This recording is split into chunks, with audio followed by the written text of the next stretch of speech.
Today I'm joined by Dr. Nichole Dwyer. She's shaping the fashion industry and helping the next set of professionals that are coming out in the fashion industry. Tell us a little bit, like, where are you teaching right now? You teach at so many different places.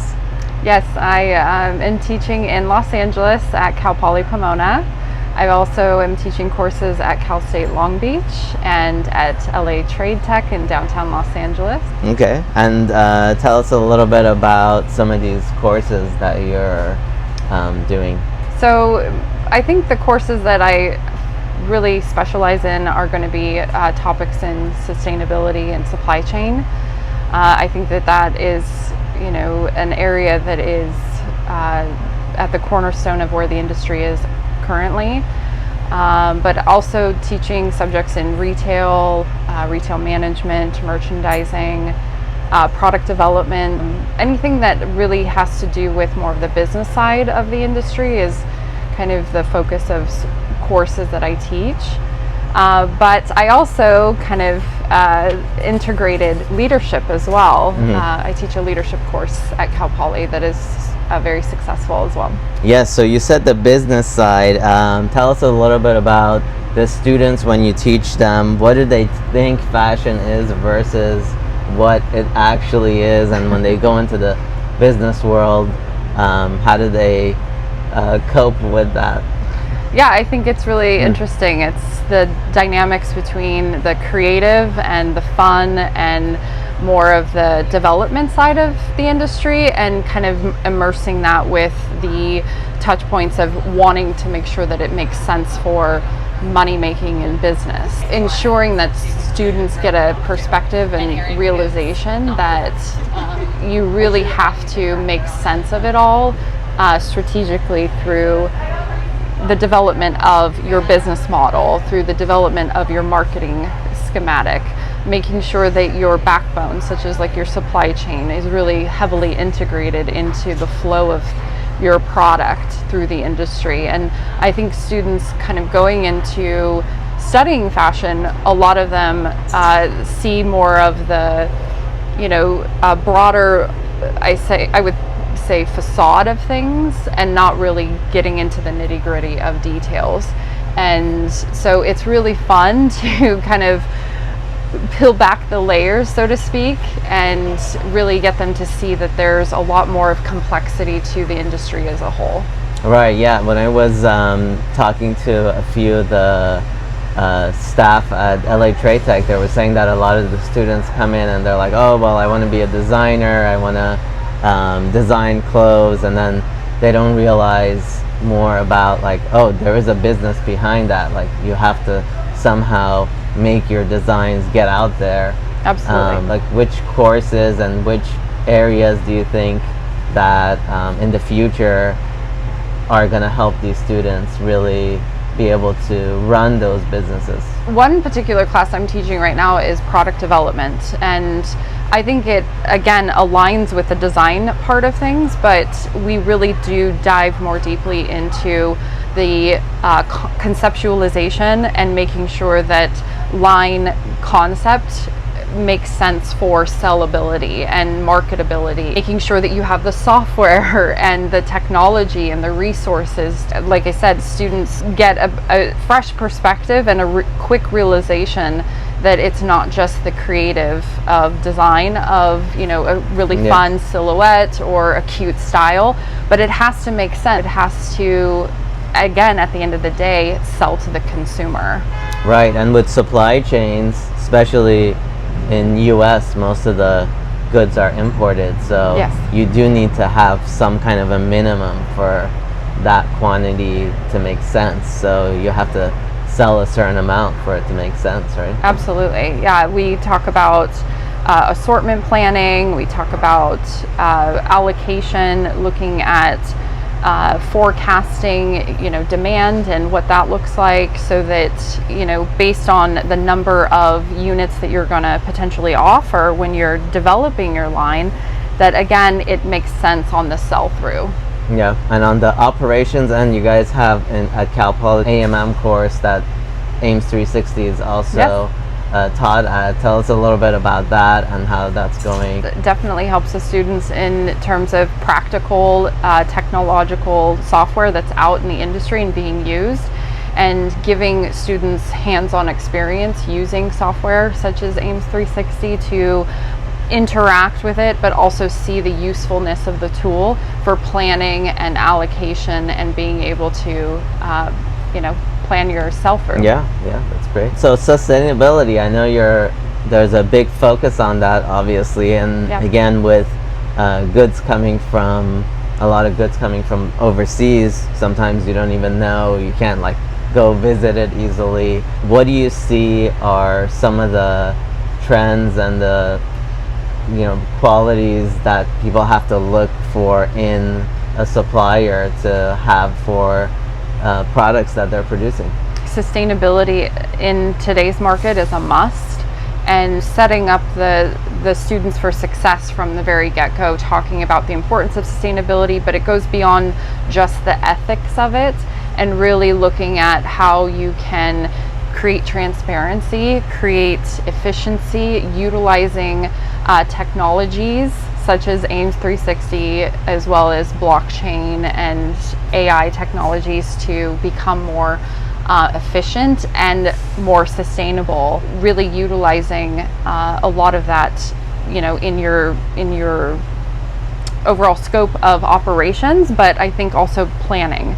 In terms of sustainability as a metric, there's a lot of businesses and a lot of companies that are aligning with certification programs, and companies that are offering ways to integrate within their manufacturing and within their suppliers to ensure that they're meeting levels of standards that will be important to the consumer, because at the end of the day, your consumer really wants to see and know where their product is coming from. Just this past week, I saw an article that was published about Shein and young children's clothing and the amount of carcinogens that are coming out of those clothes. It's mind-boggling that when you realize the product that is supposed to be safe for everyday consumers is now hurting them and harming them, and could potentially lead to long-term illness. Sustainability and just the overall scope of understanding it is a vital component to what we're working with and what we're dealing with in the present market. Right, and for me, clothing is probably the second thing after food, because it's like you're wearing your clothes all day long and that material is sitting on your body. And how do you make sure that your product is sustainable? And sustainability actually touches in a lot of areas. You were saying, for example, on our software and operations, and a lot of times when we go in, we're also trying to just reduce waste. We're like, oh, why are you printing the order and the pick ticket and the invoice like 5 different times, So sustainability really touches in so many different areas, from the product to the operations to even in production, reducing the waste. There's so many areas that you could improve it. I feel like everybody should have some form of sustainability in their business. Absolutely. Just something to add to that, I think it's within the software side of it, touching on AI. In my own research with my dissertation and my PhD, I looked at the integration of AI technology to streamline a lot of these processes. A particular focus was footwear, but again, it oversees a portion of the fashion industry as it's a part of it. But utilizing AI as a digital twin, so kind of being able to simulate where there might be situations that happen, or issues around carbon footprint or end of use, right? And being able to simulate what that would look like without actually having to go through the steps in the physical realm is really helping to get brands more aware of lessening their efforts in impact, I think. Yeah. E-commerce. I know you were involved in a lot of e-commerce research that you've done, and wanted to hear a little bit about that. I feel like a lot of the information on the internet is really like geared towards like, oh, you start your brand, you just sell direct yourself, but there's so many different areas that you can touch on and sell through. There's department stores that you could sell through. There is international distribution channels. There's so many different areas. Where do you think that students and even brands need to learn and improve on that? Yeah, so in my retailing class, we do talk about the impact and importance of e-commerce and positioning yourself in, like you said, an omni-channel way, where it's not just directly in one lane, but rather multiple lanes, so that the customer sees you at various touch points throughout their day. It's something that's significantly important. E-commerce, I think, has integrated a lot of AI technology, especially more of the platforms that are more advanced in supporting the C-suite brand businesses, using those as case studies and using those as simulated exercises in the class allows students to be better prepared when they're entering the market. And we do a lot of conversational discussions in class. I ask the students, what are you experiencing today as a consumer when you shop from brands? And what do you respond well to? And a lot of them, give their perspective, but they also see where there might be a brand that's not maybe meeting the mark where it should be.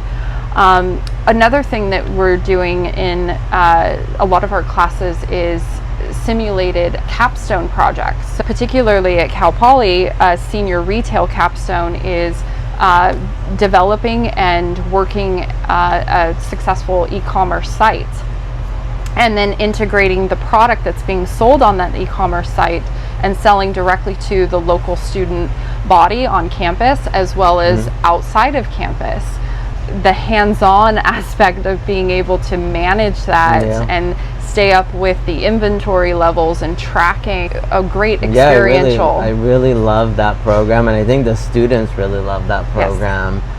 They always talk about it. I really love that just because I like things that gives students like real life business exposure. I think they learn the best with that. In the classroom environment, we teach a lot from a textbook, and textbooks are a great resource, but I think really the practicality of how we can use tools that are more dynamic and front-facing that students can experience hands-on in the classroom are really going to set them up for success once they graduate and embark into the industry. Especially in the fashion industry, where there is opportunities to start your own brand and be an entrepreneur. You guys talk about that? Oh, do you want to go the path of working somewhere or doing entrepreneurship? Is that? Yeah, absolutely. I think it's a mix of the two if they can grasp and understand how to utilize both skill sets. I think working for a company, working for a brand is a really great way to enter the market, but if you have somebody that's more business savvy and risk oriented and really wants to challenge themselves, they can embrace that while they're still working for these other companies and exploring and helping to build those companies even to greater levels that they are. So I think in terms of entrepreneurship, there's opportunity all of the time, and we have the resources and the tools in our disposal now with social media. Why not embrace it at both levels? If you're wanting to be more of a risk taker and start your own business, that's great too. There's a lot of opportunity around what you're learning from school that can be applied into starting your own business. And I want to touch back on the leadership class that I teach.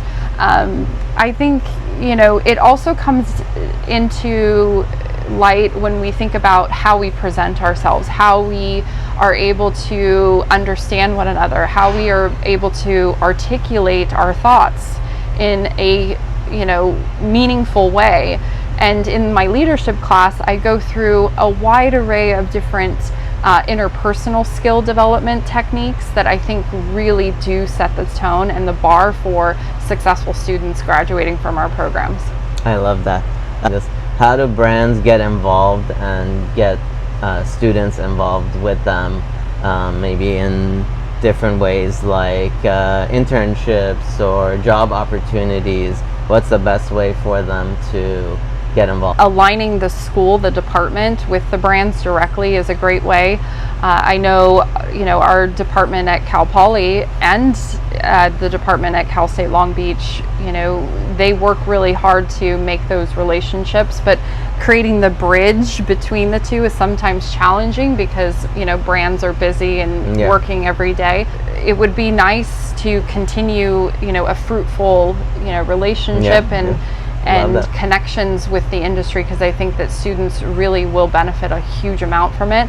And we're preparing the future generation of the industry, so it makes sense to connect the two together. Yeah, we love to get more students involved with our client base as well. So I think that's great. Where do you see students looking for in future of fashion careers? What do you think they want, and where do you think there will be opportunities? I think that's something that everybody kind of wants to know.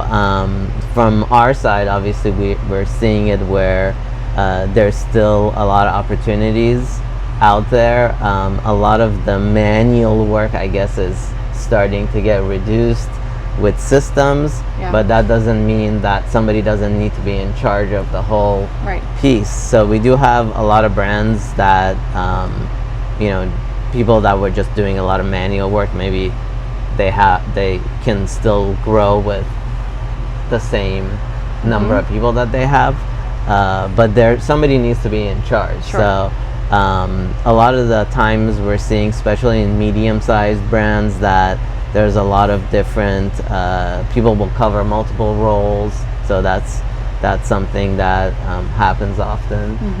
What do you guys see, or where do you see opportunities for the students? So that's a question that comes up in the class all the time. Students are concerned about where the industry is and where it's heading, and it's moving faster than a blink of an eye, especially with the integration of software and AI technology. And students often come to me and they're like, I'm studying this industry, am I going into a dead end? Am I going to have a fruitful future? And I always tell them, technology can be a useful tool for you to excel and do better at the job that you're seeking. And it's those students that I think will embrace whatever scope of technology that is in their, toolkit, to be able to better, align and create more efficiency and productivity for the future.